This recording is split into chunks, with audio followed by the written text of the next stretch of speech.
Hello, I'm Wes Rowlands, President and Founder of Rowlands Financial Services, and this is Taking Control of Your Finances. In this program, I'm going to highlight some very important reasons why we strongly recommend that everyone work with a qualified and knowledgeable financial professional. I've chosen a few short videos from my website, rowlandsfinancial.com, to help you become better understanding of the information that we use when we create financial plans for our clients. These videos are just a fraction of the educational material available on my website, which also includes a wide variety of calculators, flip books, informative newsletters and articles, and even a tax library with printable forms. In between each video, I'm going to briefly highlight key points to help you better understand the information. Finally, at the end of this program, I'm going to run through a hypothetical scenario to help you become more proactive in addressing the potential Social Security problems that may be in the near future. In doing so, you're also going to create a much more comfortable retirement for yourself. So without any further delay, let's get into the videos. This first video is about the Social Security system and the current demographic challenges it's now facing.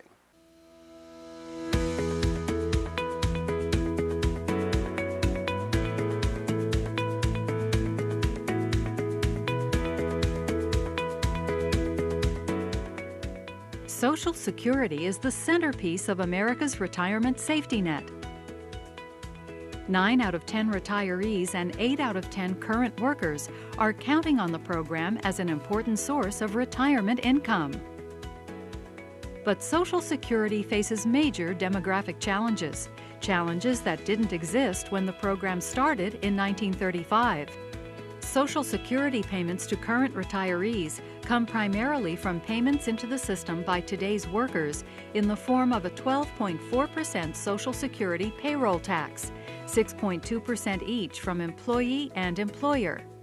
But because of Americans' longer lifespans and lower birth rates, there aren't enough workers to support the growing number of beneficiaries. In 1955, there were 8.6 workers for each beneficiary.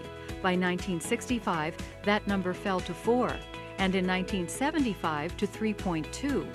Today, there are only 2.8 workers contributing to Social Security for each beneficiary, and by 2035, that number is expected to drop to 2.1 and then level off.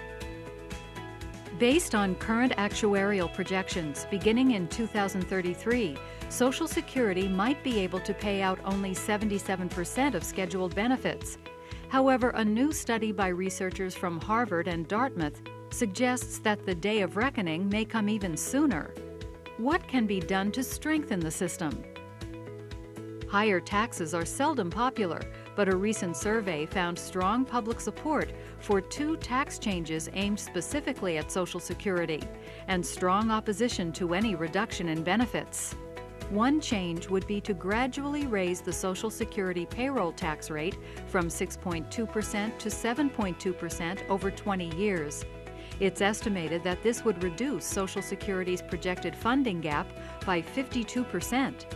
The second idea is to gradually increase or eliminate over 10 years the taxable earnings cap, which is the amount of earnings subject to the Social Security payroll tax. In 2015, earnings up to $118,500 are subject to the tax. It's estimated that raising this amount to $230,000 would reduce Social Security's funding gap by 29%, while eliminating the earnings cap altogether would reduce the gap by 74%. These findings suggest that Americans may be ready to take steps necessary to put the Social Security program on more solid ground. With thousands of baby boomers turning 65 every day and 2016 political races already underway, strengthening America's retirement safety net might finally get the attention it deserves. Let's do a brief review of the Social Security video. It's referred to as the centerpiece of America's retirement safety net. It was created in 1935. It was signed into law by Franklin Roosevelt in 1935, and it was created to help keep American workers who were paying into it above what the federal government defines as the federally defined poverty income level at retirement. Now keep in mind, back in 1935, just prior to 1935, the stock market crash of 1929 to 1932 actually drove the unemployment rate up as high as 25% at one point. So I guess it was kind of a coincident chain reaction that the government had to do something because the poverty level of the United States was in a bad situation. So it's actually designed to keep you just above poverty level income at retirement. Okay, so how is it funded? It's funded through FICA, which is the Federal Insurance Contribution Act. FICA actually makes a deduction out of your paycheck of 12.4%. You pay 6.2%, and your employer pays 6.2%. And that's for a W-2 worker. A 1099 worker pays the entire thing. Okay, now 9 out of 10 retirees, just like the video has stated, and 8 out of 10 workers are counting on it as an important source of their retirement income. One of the problems the Social Security system currently is facing is Americans are living longer, and with lower birth rates, there aren't enough workers to support the growing number of beneficiaries. And the proof of that is we have 10,000 baby boomers turning 65 every day, and with the lower birth rates, that becomes a real issue. Okay, so when do you stop paying Social Security out of your paycheck? Well, when you reach $118,500 in your earnings, that's the earnings cap, and at that point, you no longer have a payroll deduction of the Social Security tax for that calendar year. It starts all over the following year. Okay, so the reduction of the benefits, as the video is referring to, is estimated anywhere between 77 cents and 79 cents on each dollar. Now, it depends what source you're using for that information. The video is an actuarial source from 2014, but if you go on, and that's actually saying 77 cents, but I think it's 2033. If you go on to the Social Security Administration website, and this is the website right here, www.ssa.gov/estimator, and you'll see the 79 cents that they are suggesting is going to be an issue of a reduction of benefits on 79 cents paid out of every dollar, and they actually say by 2035. But while you're on this website, what I want you to do is go ahead and punch in your own information so you can get an idea. They'll give you a rough estimate based on your numbers from your work history as to what your benefit is most likely going to be. It's just going to be estimated, but it'll be a good idea for you to at least get an idea of what benefits you're going to possibly receiving. Okay, and again, this is just a review of how it was created. It was created in 1935. In 1955, there was 8.6 workers paying for each beneficiary receiving benefits. 1965, that fell from 8.6 workers to 4 workers for each beneficiary receiving benefits. 1975, it fell again to 3.2, all the way from 8.6 in 1955.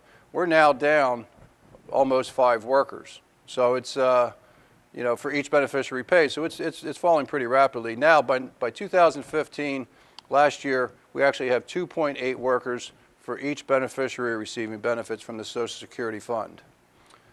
In 2035, as the video says, actually as the Social Security Administration website says, right on the front page when you go in there to punch your information for your benefit estimate, they actually say it's 2.1 by 2035, and it'll level out at that point. I'm not really sure.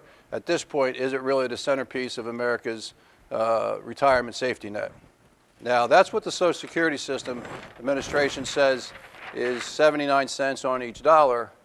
But there was just recently a study done from Harvard and Dartmouth and the study shows that the reduction is going to actually probably come sooner than what the video says of 2033. I think they're looking somewhere around 2030 to maybe even 2029, which really isn't that far off. So, okay, let's look at the possible solutions that the video is referring to, that the Social Security System and the administration is possibly going to try to put into action. You're currently paying 6.2% Social Security tax. They estimate that will reduce the funding gap by 54%. Now, these are all just estimates and guesses, and they're just trying to figure out a solution to this. Okay, the second option that they're putting on the table is raising the cap, the earnings cap on your Social Security deduction tax.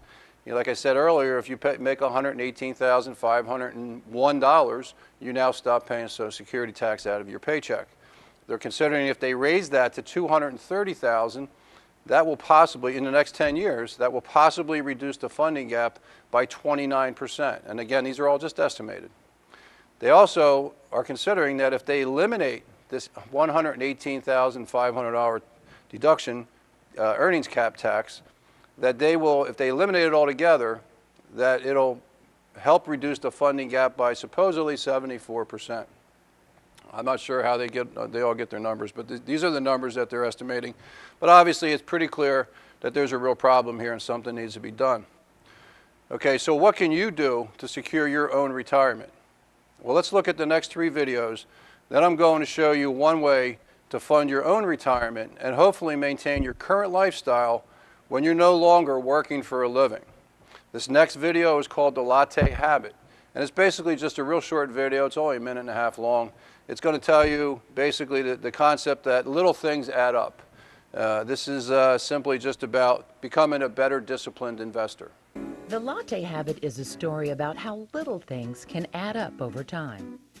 In this example, our friend loves his lattes. In fact, every day on his way to work, he stops to get a latte. And on his way back from lunch, he gets another. The lattes cost about $3.50 each, which means he's spending $7 per day on his habit. That's roughly $152 per month. Let me introduce you to the $120,000 latte. If our latte drinker decides to invest the same $152 per month into an account earning 7%, at the end of 25 years, he would amass more than $120,000. So if our friend got into the habit of investing the amount he's consuming in lattes, he might be able to accumulate a sizable sum over time. Now, nobody is telling you to give up lattes, but little things can add up. And as this example shows, it doesn't take much effort to accumulate money if you have the discipline to save and invest consistently. Okay, let's do a brief review of that last video, the Latte Habit. It's talking about $152 per month for 25 years at 7%. Well, 25 years is a long time, so we really don't expect you to look at that in a very easily achieved perspective, but the concept is there. It's all about discipline and saving money that you would normally just constantly throw away without really even paying attention to it. And that's basically what this video is all about, paying attention to your spending so you can become a better disciplined investor. They're also talking about a 7% interest rate, which I have to tell you, in this environment, 7% interest rate is not very easily obtained. So again, it's just a hypothetical video, but it's trying to drive the point that the small sacrifices in the long run will return a much better yield on your money. So the only way to become a better disciplined investor is to practice it, and you have to start somewhere. So proper investing is not done by accident. It just requires a little bit of effort and discipline. So you have to be responsible, you have to make it happen, and it's your future. So you have to do what needs to be done in order to basically taking control of your finances. It's all about becoming a much better disciplined investor. So without any further delay, let's look at the next video so we can eventually get to the calculators so I can go through the hypothetical scenario to show you exactly formulas that we would recommend for clients in certain situations. In the meantime, I also would like if you could write down my website at www.rowlandsfinancial.com, and you can access these videos as well as the calculators that I'm going to be using for the hypothetical scenario right off of my website. So you can do the numbers on your own, just to get familiar with what I'm talking about here outside this program. Okay, the next video is called Behavioral Finance, and it's basically a video about suggesting that you stay within your comfort zone. If you don't understand how to invest money, then we strongly recommend that you leave it up to the professionals, because we are absolutely qualified to do so, and that's what we focus on. The field of behavioral finance studies how our personal emotions and financial preconceptions can influence our decision-making processes when it comes to money. The data supporting behavioral finance is not without controversy. However, having a passing familiarity with this concept can help you remember to take a step back and ask yourself, what am I basing this decision on?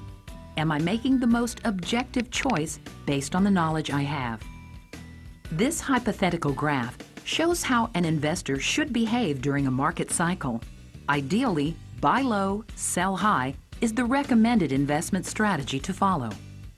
Unfortunately, investors have shown a tendency to buy high, sell low. It's tempting to buy when prices are rising. There's a feeling of excitement and an emotional reaction to get in on the action. But by then, it may be too late because most of the gains may already have been made. It's also common to become anxious and want to sell during a downturn. But is this the best move? Fear of loss and the thrill of making money can be powerful emotions. But reacting to these emotions rather than following a sound financial strategy may not guide you in the right direction. If you find that your emotions are driving your investing behavior, it may be time to discuss your options. Okay, let's do a brief review of the last video we watched, which was behavioral finance. And what the video is basically touching on are the concepts that the studies have shown over and over, that people have a tendency of buying after the media has come out and created this euphoria that the stock market is running, it's never going to turn back. And so everybody gets emotions involved when they start with their investing, which is really what you should not be doing. And that's basically what the video is referring to, emotional investing, which is not good. That is not how you want to invest. The fear of loss is a human emotion. It'll make you do things that you shouldn't be doing. You should have understood why you were in that position before you got into it, so you're not in a fearful situation that you're going to lose too much money. And there are ways that we help you create scenarios that will help give you a better understanding of protection for the downside if we have to. There's plenty that we can do to help your portfolio, because if you don't invest your portfolio properly year after year after year, you're eating up a lot of time, and time is money. The thrill of making money, that's what drives people to get into the market. Unfortunately, they get into the market after the media has created a euphoria that all of a sudden everyone's thinking that they're going to miss the train, so they have to hurry up and get on it. And then it ends up being a bad scenario. And by the way, Wall Street loves when you do that, because they all go home with big fat paychecks.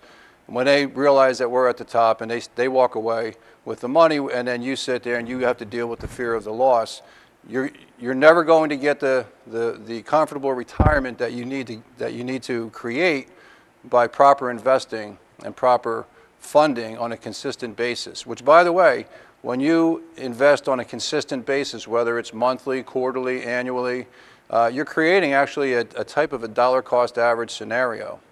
So let's get back to the video, which actually works in your benefit. Do you have a thorough understanding, just to drive the point home here, if you're going to do your own investing, this is what I say. Do you have a thorough understanding of the following topics? Do you understand what fundamental analysis is? The fundamental analysis is the financial health of a company in the form of balance sheets, income statements, earnings, etc. Do you understand? Do you have a thorough understanding of that? Technical analysis. Do you have a thorough understanding of technical analysis, the study of price movement in patterns on charts based on supply and demand? Do you have a thorough understanding of business economic cycles? You know, the business economic cycle or economic cycle is expansion, when the economy is expanding, peak when it hits the top, contraction, which is also referred to as recession, and trough. Do you have a thorough understanding of that? Do you have a thorough understanding of stocks? Which ones, excuse me, should you own and why? How about bonds? Do you understand a thorough understanding of bonds. Do you understand which ones you should own and why? And be careful, because bonds can be complicated. If you're in a higher tax bracket, municipal bonds might be a much more attractive investment for you because you get the tax advantages.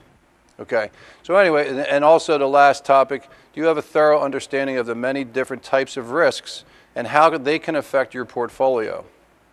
So the bottom line is, if you are not familiar with any of the above topics, then we strongly suggest that you allow us to help you with the actual investing of your hard-earned money to make sure you stay on track and you also stay well within your risk tolerance and your suitability guidelines. I use one of the leading industry advisor software programs to do a very in-depth profile to create a financial plan, and we will follow through with you year after year. I have clients that have been with me for over 25 years. And it's all about, everybody does their job. We all have a place that we have to take in that portfolio management.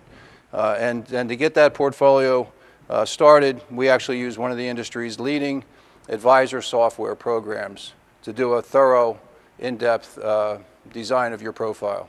Okay, let's get to the last video so we can get to the hypothetical scenario. This video is called the retirement income factor. It's a hypothetical scenario of different strategies to help achieve growth as well as preserve principal. One general retirement guideline is that the majority of your retirement income will probably come from you and your planning efforts. This includes employer-sponsored retirement plans such as 401k and 403b plans, personal retirement plans such as IRAs, and other savings and investment vehicles such as stocks, mutual funds, and annuities. The balance of retirement income may come from Social Security. Let's take a look at Kathy's situation. She is serious about preparing for her retirement and has set aside $300,000 to invest for retirement. Kathy has three fairly straightforward objectives. First, she would like to preserve principal. She would like to proceed cautiously where risk is involved.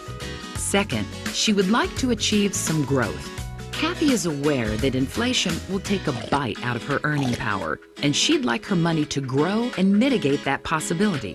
And finally, Kathy won't need her money until she retires, so she is willing to lock up her money for 10 years. Kathy's strategy is to combine vehicles. She will combine a fixed annuity with other investments that have the potential to grow over time. In order to preserve her original principal, Kathy used $167,000 of her money to purchase a fixed annuity with a 6% guaranteed return, which is contingent on the claims-paying ability of the issuing insurance company. In 10 years, the value of that annuity contract will climb to roughly $300,000, effectively guaranteeing that she won't lose her initial principal. To pursue growth, Kathy used the remaining money to purchase a diversified mix of investments that have the potential to grow over time. After 10 years, she hopes that these investments will outperform the fixed annuity and eventually provide the growth that she is seeking. Remember, no financial strategy is guaranteed, but Kathy's approach seeks to manage risk while pursuing growth. Okay, let's do a brief review of Kathy's situation in the retirement income factor video. The majority of your retirement income will probably come from you and your planning efforts, which also include the following: your employer-sponsored retirement plan. So if you contribute to a 401k or a 403b at work, that's part of your retirement planning, but sometimes you have to do more. The personal retirement plans, which is the additional tax-deferred investments that you can use outside your 401k or 403b, tax-deferred annuities, Roth IRAs, traditional or even non-qualified tax-deferred annuities. You still get the tax deferral, but you don't have the IRA restrictions that you have to abide by. Taxable investments, stocks, CDs, bonds, etc. Also, they all add up to be contributing to your retirement funding. Okay, and then finally, we all saw the Social Security video, and the Social Security, as referenced in Kathy's scenario, is going to make up a part of your retirement funding. But by no means, it was never designed to make you wealthy, and now it seems like it has its own demographic challenges that it's facing. So you really need to take matters into your own hands. Okay, so the hypothetical scenario with Kathy in the video, she invests $300,000 for retirement objectives. She wants to preserve principal, would like to proceed cautiously where risk is involved. She also would like to achieve some growth because she knows that inflation is going to reduce her purchasing power. And purchasing power is when you do retire 10, 15, 20 years down the road, the cost of inflation, what things cost at that time, because as time goes on, the price of everything goes up, as you can see, if you look back 10, 20 years in the past. Okay, so how is she going to create the strategy? Well, she decided that she wants to combine investment vehicles. She's going to use the fixed annuity to preserve principal, excuse me, and a diversified portfolio to achieve the growth. So what she decided was to, out of the $300,000, she was going to put $167,000 into a fixed annuity with a 6% guaranteed. Now that guarantee comes from the company that owns the annuity. They're typically insurance companies that own these annuities. 6% in the current low interest rate environment we're in right now is reaching a little bit. But at the same token, this is just a hypothetical scenario to drive the point home that this is a nice little diversified portfolio that'll help her get to where she wants to be in the 10-year period. So she's going to allocate $167,000 into a fixed annuity with a 6% guarantee, and then that should grow to approximately $300,000 in 10 years. When you have a guarantee, it's pretty easy to calculate out what it's going to grow to. But again, it's just hypothetical. And that's designed to help preserve her principal. She's also going to take $133,000 of the money and put it into a diversified portfolio to help grow a little bit stronger than the 6% that she has up here in the fixed annuity to help offset the costs of inflation at retirement in 10 years. Everything's going to be more expensive. When she takes that money and starts buying things in 10 years, they're going to be more expensive. So you have to have some type of growth in your portfolio to offset the 6% of the principal, the preservation fund. And at that point, Kathy is trying basically just to manage risk while pursuing growth. And that's basically the concept of this video. You can pursue growth and you can do it in a safe way by simply using a combined investment vehicle strategy. Okay. No financial strategy is guaranteed, though, so you have to keep that in mind. Obviously, if you do investing in your 401k, you're probably already familiar with that, with the market ups and downs. So anyway, let's move on to the hypothetical scenario. Okay, I created this hypothetical scenario just to give you an idea how I like to go over finances with clients when I sit with them. And I don't just approach it from an angle as to what vehicles do I have to offer you, but also what does your entire financial picture look like? You know, and that's exactly why I called it taking control of your finances. So in this scenario, I have a 50-year-old homeowner with a $200,000 30-year fixed mortgage. And the whole goal here is for that 50-year-old to retire more comfortable at age 65. Okay, so let's look at the mortgage first. Now, I'm not affiliated with the mortgage lenders. You have to check with your bank. Not all banks allow you to have prepayments on your mortgage. So you definitely want to go and check with your bank or your lending institution to make sure that they do allow additional principal payments on your mortgage. And that's exactly what I'm going to suggest here.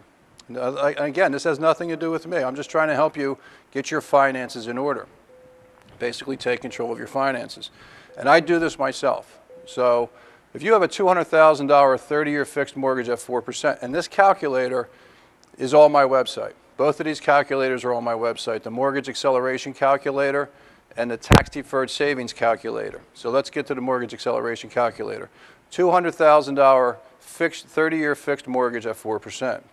If you pay just $100 of additional principal payment, additional principal only. So when you go to the bank, tell them, and you can even go on an off week. You make your mortgage payment one week, go to the bank the next week and say, listen, I want to make another $100 principal payment on that loan, on that mortgage loan.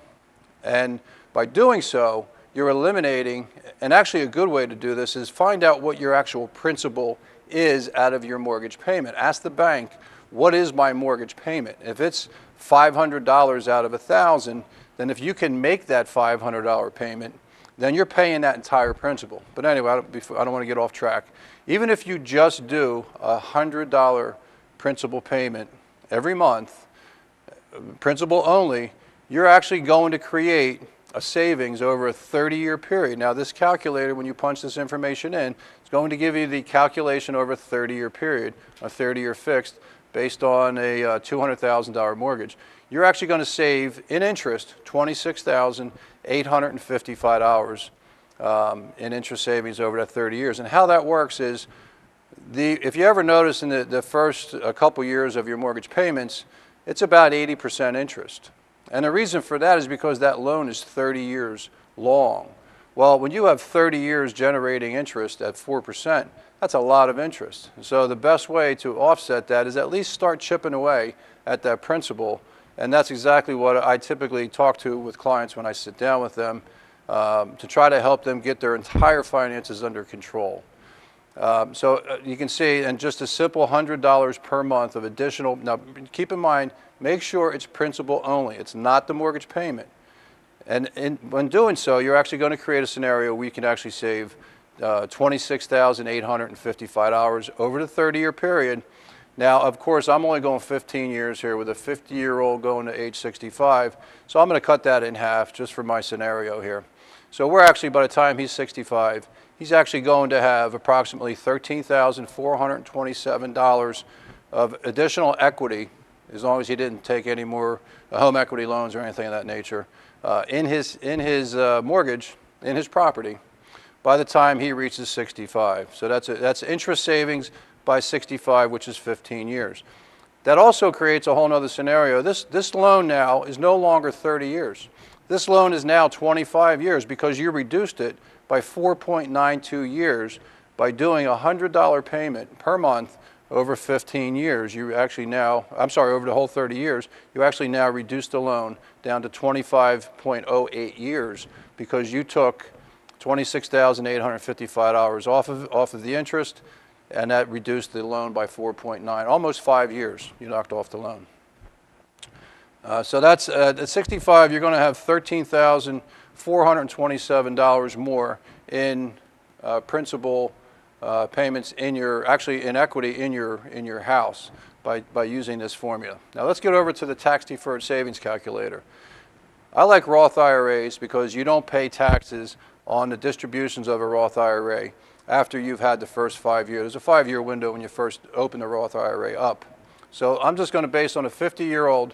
We're going to do the $5,500 contribution, and because he's 50, we can do a $1,000 catch-up contribution. So that gives us a $6,500 per year contribution to the Roth IRA. And the reason I choose a Roth IRA, I'll get into down here, because the distributions, it's tax-free. Once you get that money in there, you get past the 5-year window, it's basically a tax-free, tax-deferred investment. So we want that money to grow, and unlike the traditional IRA, we don't want to pay any taxes on it once we start making withdrawals. So we have $6,500 a year going in for 15 years into the Roth IRA at 4% interest. I just did a 4% interest because when you do these calculations, you don't want to do an interest that is not achievable because your plan is not going to work out. So I say always shoot low and try to make a better performance than what you're estimating. Okay, so we have 15 years going at $6,500 a year for 15 years at 4%. That's going to give us $130,000 at retirement. At 65, it's 15 years, $130,153 in the Roth IRA. That is now tax-free money, and it has grown because what we've put in there was a total of $97,500, which was the $6,500 over the 15-year period. So we've made this interest, the difference between 130 and 97, and now we can withdraw whenever we want to use it for whatever at your retirement, and you're not going to pay taxes on it anymore. We've already paid the taxes because this was taxable money when we first put it in. The downside of a Roth IRA is you're not going to get the tax deduction on an annual basis, which you would with a traditional.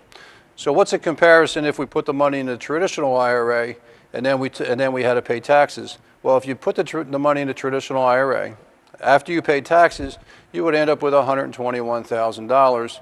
So you can see there's about, what's that, a $9,000 gap between the a Roth IRA and a traditional IRA end result. And keep in mind, this money is going to keep on growing as well as the traditional is too, but you still have to consistently pay taxes on this traditional as you make the withdrawals. You don't pay taxes until you make the withdrawals, but the entire time.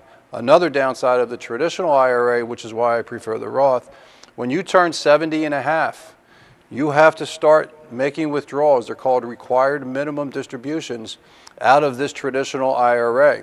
If you don't, there's a 5-0 penalty. There's a 50% penalty on the withdrawal that you were supposed to make at 70 and a half. When you first turn 70 and a half, you have a year to get that, start getting that money out of there. And the funny thing is, I think you have until April 1st of the following year to get that money out just in the first year. From the second year beyond, you have to have that required minimum distribution out of that Roth, out of that traditional IRA by the end of that calendar year. By the last day of December, after the first year, you have to have. So it's kind of a tricky situation. You have to pay attention to it. With the Roth IRA, you don't have to deal with the RMD. There is no RMD on Roth IRAs. So you avoid this whole complicated situation here with getting the required minimum distribution out of your traditional IRA, which is another reason why if it's feasible and advantageous for the client, I typically do recommend that if you do have traditional IRAs, we start converting them over to Roth IRAs, because the long-term benefits, depending on your specific scenario, are most likely going to be much better for you. We don't have to deal with the required minimum distributions that we have to deal with on the traditional IRAs. What would that money be if we just put it in a taxable savings at the bank, also at 4%? These are all based on 4%. Well, we'd be looking at a taxable account of $119,000, a little over $835, $835,000, compared to the $130,000 that we were getting from the Roth IRA, total return. So basically, at 65, this $130,000 is additional money that you have to live on tax-free because you have it in a Roth IRA. And you also, so that's a gain of $32,653 of the contributions that you put in to the Roth over that 15-year period. And again, that's just at 4%. You know, most likely we can achieve more than 4%, but I just want to give a scenario here, so without any kind of crazy interest rates. You know, if you have a diversified portfolio, the interest rates change sometimes daily, so, you know, weekly, monthly, annually at least. Now, we gained $130,000 in additional money for retirement at 65, but we also reduced your mortgage, the interest on your mortgage. We saved, at that point already, we saved approximately $13,427. You have additional equity now in your home. So these are basically angles that I like to take to try to, again, help you take control of your finances. Well, thank you very much for watching my program. I do have to touch on two quick topics real quick. The one is a 59 and a half minimum withdrawal age from IRAs. You have to be at least 59 and a half years old to withdraw from an IRA. There are a few exceptions, but for the most part, you have to be 59 and a half to withdraw from an IRA to avoid an early withdrawal penalty. The second point is, in my hypothetical scenario, I'm referring to a $6,500 a year contribution in a Roth IRA. Don't worry about the $6,500. Put your numbers in there that match your level of income and your budget, so you can consistently contribute year over year. That's the key. Get started and contribute year over year consistently. That's the main key to get your wealth built up for retirement. Once again, as always, if you'd like to discuss your specific situation at no cost or obligation, please feel free to call me at my office at 949-8556, or you can reach me on my cell phone at 215-530-9602. Thanks again and have a great day. Hello, I'm Wes Rowlands, President and founder of Rowlands Financial Services. For over 28 years, my firm and I have assisted people like you in analyzing their financial needs and goals and developing strategies to help achieve them. Trying to understand the ever-increasing universe of investments, insurances, and complex financial instruments can be overwhelming. That's where we come in. You work hard for your money, and it should be hard at work for you. At no charge or obligation, you can meet with an experienced professional at our firm to determine if any areas of your specific situation could use some help. I invite you to call me and arrange a time to meet. In the meantime, please visit my website at www.rowlandsfinancial.com.